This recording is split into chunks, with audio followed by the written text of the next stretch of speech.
Today the Bookworms are going to be reading Hector the Hermit Crab, written by T. Albert, illustrated by mattillustrations.com. Let's get to the book! As Hector the Hermit Crab crawled along the sandy shallows of the lagoon, he noticed a strange shadow form across the small hills and valleys of the sand. It got bigger and bigger and bigger. "What a great catch!" Larry yelled to the others in the boat. "We now have 100 hermit crabs, 50 starfish, and who knows how many snails to sell to the pet shop. Let's go and deliver our precious cargo." About 1 week later, Tammy and Jimmy were shopping with their mom at a new plaza that had just opened in their town. It was a nice plaza and built just across the street from a small beach, a lagoon, and the big blue, beautiful ocean. They liked to shop with their mom, but today was different. All of the stores were new, and their mom was shopping for a special gift, and I told them that they couldn't buy anything. They weren't bored, but they were definitely not happy. Jimmy mumbled as they walked. "Another shoe store.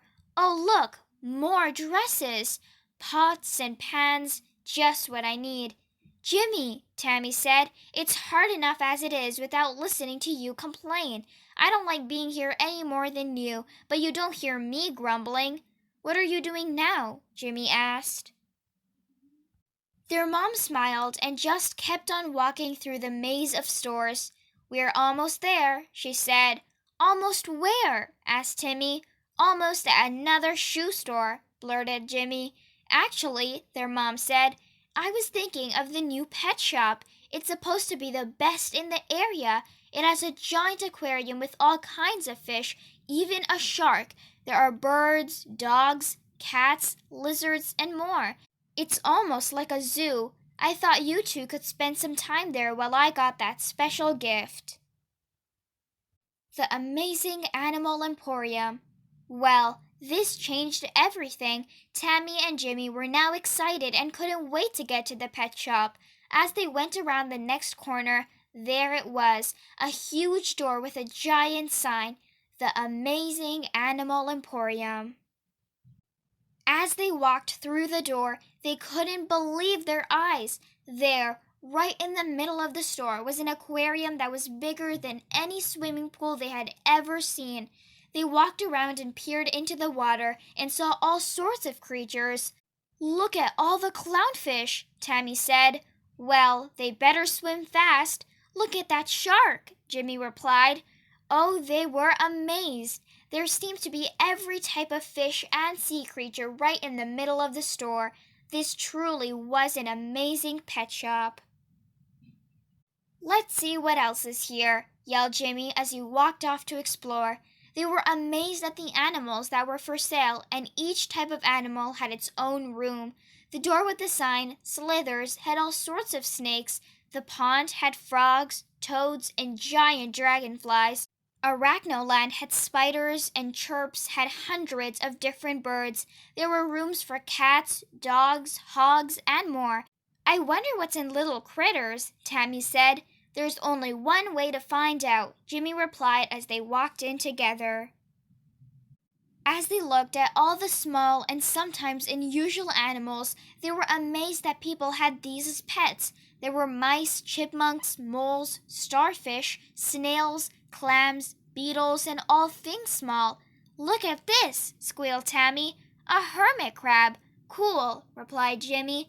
Although the crab didn't do much, they watched with fascination as it crawled over the sand and rocks. Once in a while, it would start to come out of its shell and then quickly pop back in and cover its face with its giant claw.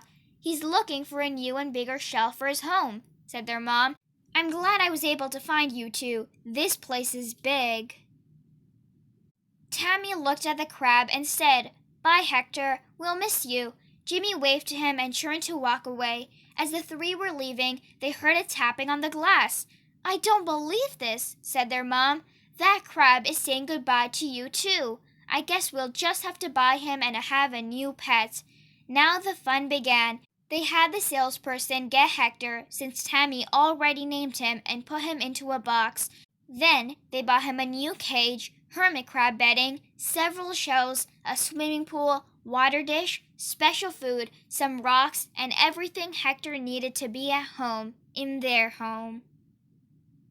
Tammy and Jimmy took excellent care of Hector, and their mom was happy to see that they were so responsible with their little friend. But as time passed, Hector seemed to be less and less happy. After all, no matter how nice his human friends were, he didn't have any friends of his own kind. Hector missed his family and the open spaces of the lagoon that he was accustomed to. One morning, Jimmy and Tammy decided that although Hector was a good pet, he deserved things they couldn't give him. "Mom," Tammy asked from across the room, "can we let Hector go? Don't you like him any more?" she inquired. "Of course we do," said Jimmy, "but he isn't happy here and setting him free would be the best for him." Their mom thought. "Tammy and Jimmy are very unselfish and very smart. I am so proud of them." Later that day, their mom took Tammy, Jimmy, Hector, and all of Hector's things to the lagoon across from the plaza. Tammy carefully took Hector from his cage and placed him in the sand next to the shallows. Jimmy put a swimming pool and rocks in the sand, and their mom placed his food dish securely between two rocks. As they left with the empty cage, they thought they had heard a faint tapping on a rock. They turned to see Hector and several other hermit crabs slowly crawling into the shallows. A true act of love is ensuring that everyone is happy.